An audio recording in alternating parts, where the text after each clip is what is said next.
Hello and welcome to Building High Performance Cultures, a weekly series where we talk with culturepreneurs and top leaders from organizations on how they built high performance cultures and how they're putting culture at the center of strategy to help drive exceptional performance.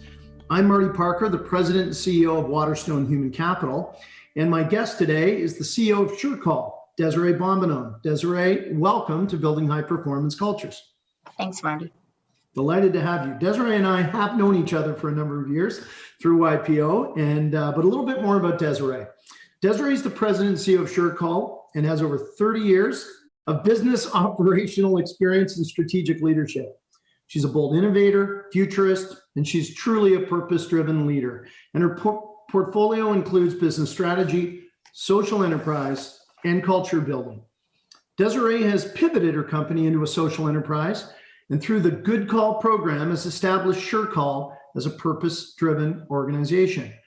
Also, SureCall became a certified BCorp in April of 2019, so almost just over 2 years ago, and a Best for the World honoree in 2019, rounding out her vision of utilizing business as a force for good.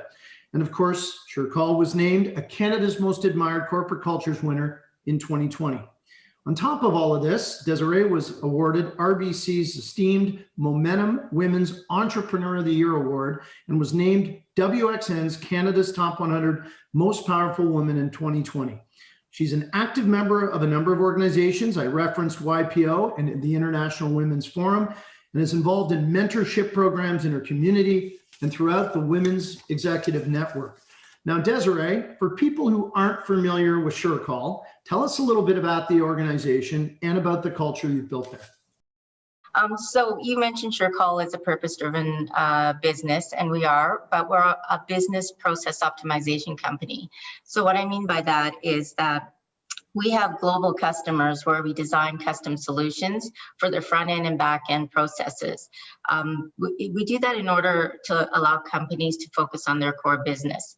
Some examples of that would be things like help desk, tier 1, tier 2 technology, emergency response and escalation, and we do a lot of financial services as well.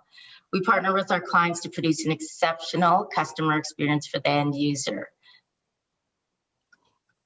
It's incredible what you've achieved in what is a relatively short period of time since a pivot. But what role, Desirée, does culture play in developing the strategy at SureCall?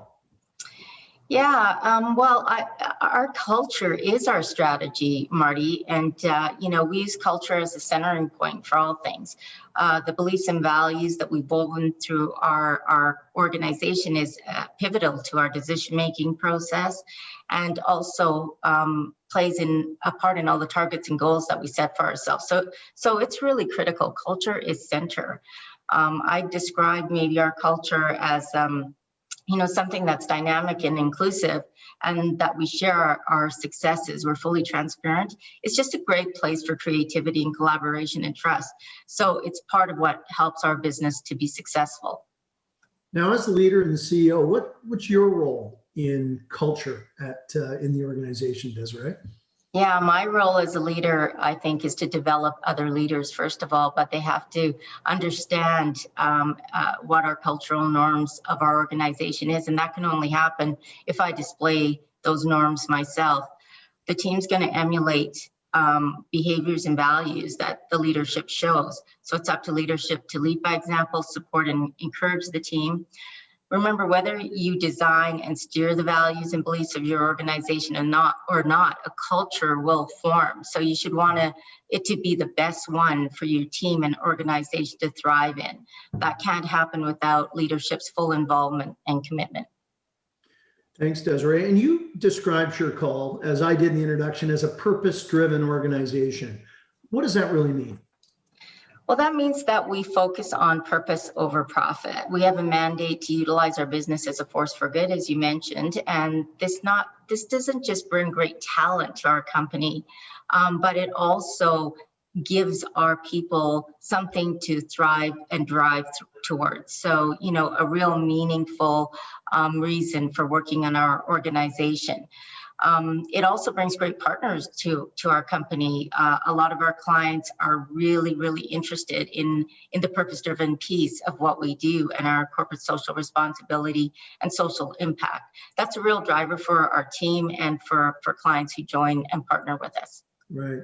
Now, at the center of this is your Good Call program. So what is it and how does it help you at SureCall drive performance? Right. We have initiatives locally, nationally, and internationally that we're involved in. And it's one of the key aspects of our culture and what we're working to do in order to better the world and ourselves and also our customers. So being a purpose-driven culture, we also create a lot of bond between our team. So we're all striving to do something that's far bigger than just BPO services. So our Good Call program is where every transaction that any one of our team members do as part of our role is contributing to a fund that assists all of these programs that we're involved in. We're educating females in underserved communities.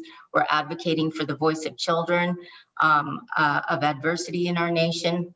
We're feeding children in South Africa through school lunch programs, providing microloans to mothers groups so that they can start up businesses and support their families in areas like Dang, Nepal.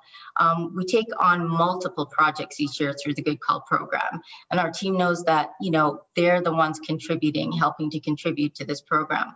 We talk about it all the time. We communicate all the good things that we're doing to our team so that they're aware that things are happening because of them. So the Good Call program contributes 2% of our top line revenue, not our profit, not after, taxes and all of that stuff, our top line revenue. And the team knows that we have to perform at our best to keep ourselves profitable and continue to support this program.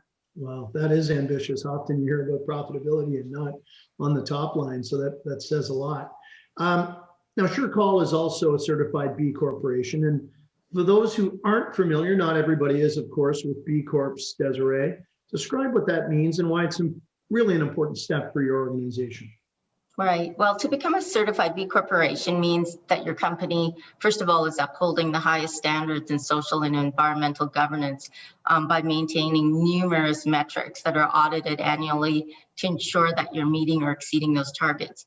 It took our company over 8 months of really, really hard work to achieve this. And it's ongoing. It's living these values and doing, many of these things go on continue to improve as you go on. So things like going paperless, for example, ensuring your hiring practices meet diversity and inclusive standards, having recycling and composting in your office, using ethical vendors, and just a lot of different metrics. You actually also have to change the articles of your incorporation and get the commitment of all company stakeholders to get certified as well. So it's a huge part of a movement that's going on today that is more prevalent than ever. We're really honored to be a part of the program. It's organized through a company organization called B Lab, and you can go online and find out all about it. But it is really becoming a true movement globally. No, agreed. And thanks for taking us through that. It's a massive, massive commitment. Now, how are you leveraging your purpose and your culture at SureCall to drive your own recruitment efforts? Right. Well, it's interesting that you asked that question. We know that people want to work for a purpose-driven organization, a culture that allows a growth mindset, one that allows innovation, creativity, and also allows failure without blame. We certainly use this in our recruitment ads and when we ask for team referrals for new hires as well. But nobody gets hired at our company without taking our cultural profiling assessment, which enables us to know the values that they bring to our organization before they actually come on board. So we have a no resume, no interview recruitment process, which is very interesting, but it ends up resulting in a very diverse team, and it builds trust and inclusivity almost instantly when people start with us. It also takes all the biases out of the hiring process. People research companies, well before they think about working for them. And we'll know that the one thing that they always tell us is that they were attracted to SureCall because of our purpose-driven culture and our diverse and inclusive environment. Yeah. Well, it really is proven with how you behave and what you do. And when it starts by assessing values, it's likely it's going to continue. Now, you have a culture champion at SureCall. What does that entail? Right. Often companies have, their best intentions when it comes to culture. They put in certain programs, practices that encourage all the right cultural themes, and they even set up processes to maintain them. However, you know how busy it gets running an organization, right? And things change, teams grow, you get really busy, and often things drop off. So some initiatives are put on the back burner, even just forgotten about. The worst thing you can do as a leader is to break your promises. And this basically tells your team that they're not important to you. So the investment for us in a culture champion to ensure that we are keeping these programs going, that we put our frontline first, and because they're the most important people in our organization. Our culture champion ensures that there's engagement, feedback is taken seriously, and that our team has a champion working on their behalf at all times. Understood. Now, as a leader, how do you recognize the impact of team members and celebrate success at SureCall? Well, we have lots of ways of celebrating success. And I think the most important part is what you pointed out, Marty, is that you should celebrate success. And it's important to do both on an individual and team basis. Each week at our support team meeting, we start every meeting with good news. Everyone is expected to share or talk about something great, no matter how big or small. It's important to share that good news. We also share the profits of our organization. We have a large bonus pool for the entire support team, and we have all kinds of incentives through gamification, celebration of superstars, but also celebrating the people who are improving the most, and team members who've done something kind for another team member. For those who volunteer for their community or come up with great new ideas to make our work processes easier for our teammates. So there are many different things, many different initiatives that we celebrate at our organization. It's lots of fun things going on all the time, and it's not just about money. We try to individualize things as well, because we know not everybody likes chocolate. So we try to make sure we do things that people enjoy and really prefer to have for themselves as an individual. Understood. What's the one thing more above all that you've learned about your culture in this past, let's call it 14, 15 months now? Yeah, I can tell you I've learned that we're not done. There are so many things that we're learning through this pandemic, and some very big conversations that we've been having with our team around justice, equity, diversity, and inclusion. These are things that have, we've been practicing, but, some things are just so systemic and have been part of the way everybody has been raised, and we're trying to change those things. This past year has really opened my eyes to looking at ensuring we're doing everything more, with more of an open attitude and open-mindedness. That systemic bias is not something that we just live with, but that we can do something about. I think I've learned that culture is alive, and when we have to continue to work at it, change, adapt all the time.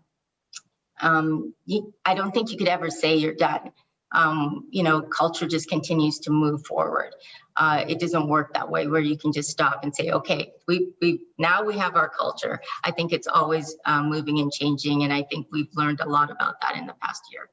Yeah, I think you're absolutely right. One of the key themes we had from our interviews last summer, we'll see what this year brings in Canada's Most Admired, is that culture is now a lot like personal health. You're never done with it. You're always working on it. It's never quite where you want it to be. And as you started by saying, it's dynamic, and you need to direct it and put it at the center of your business strategy. And you've clearly figured that out. Now, looking ahead 3 or 4 or 5 years, Desiree, what do you see as critical to aligning your people to your culture and sustaining this high performance culture that you've built? Yeah, I think it's some of the stuff we've just been talking about, Marty. It's just keeping it as the highest priority and to continue to ensure that it's at the front of every conversation we have. We've built a cultural training piece into our onboarding so that every individual who joins our team, the first thing that we're talking to them about is our culture. However, it has to sort of also be, again, woven into the fabric of your organization. You can't claim to have a culture of transparency and then, have things like closed door meetings. Things change in an organization, right? It's about also finding the right people who believe in the philosophies, the value systems that our company adheres to, and never letting culture be just a word in your company playbook. It has to live and breathe as part of the collective glue that bonds your team together. 100%. It is the system that binds everything. Now, you are and have been, for as long as I've actually known you, Desirée, a champion of mentorship. And the final question I have for you is, what's one piece of advice that you'd give a young person today, or a new leader perhaps, who's just starting out in their high performance leadership and culture journey? Well, I think I have a couple of things, and maybe, the main one is don't let anyone tell you it can't be done. If you're working for a company that continues to say, that's just too much work, putting in, a culture champion is too much money, or any of those things, if they tell you it can't be done, then I think you're working for the wrong company. Failure is also a step in the right direction to me. It's only when we fail that we can see past our self-imposed limitations and really, truly reach our full potential. And lastly, I always say, as an entrepreneur, leap and a net will appear. There will always be something that helps you along the way when you're doing the right thing. Well, it's interesting. And you tied it back to doing the right thing. And failing and making it safe to fail. And it's interesting what we've learned today. Clearly, SureCall is a social enterprise, but and with culture at the center of its strategy that links everything. But when you talked about your role being developing other leaders, everything kind of fits into that. And I think the ambitious principle of 2% of revenue, not profit, is something that I'm sure speaks volumes when those things occur and you're actually putting time and money into things that matter for you, and also that that celebration is really not just about outcomes. You talked about kind gestures and personal improvements, and when people have done the right thing. And that's really something that we think strongly about, is recognizing contribution and not just impact. And so I want to thank you very much for imparting all this experience to us today. And it's pretty easy to see why SureCall is one of Canada's most admired corporate cultures. So thank you, Desirée, and continued success. Thanks, Marty. It was great seeing you and being here. Great to have you here. So thank you again to our guest, Desirée Bombenon of SureCall, and join us next week for another episode of Building High Performance Cultures. And if you'd like to learn more about the subject or about the Culturepreneur, my new book, please visit waterstonehc.com.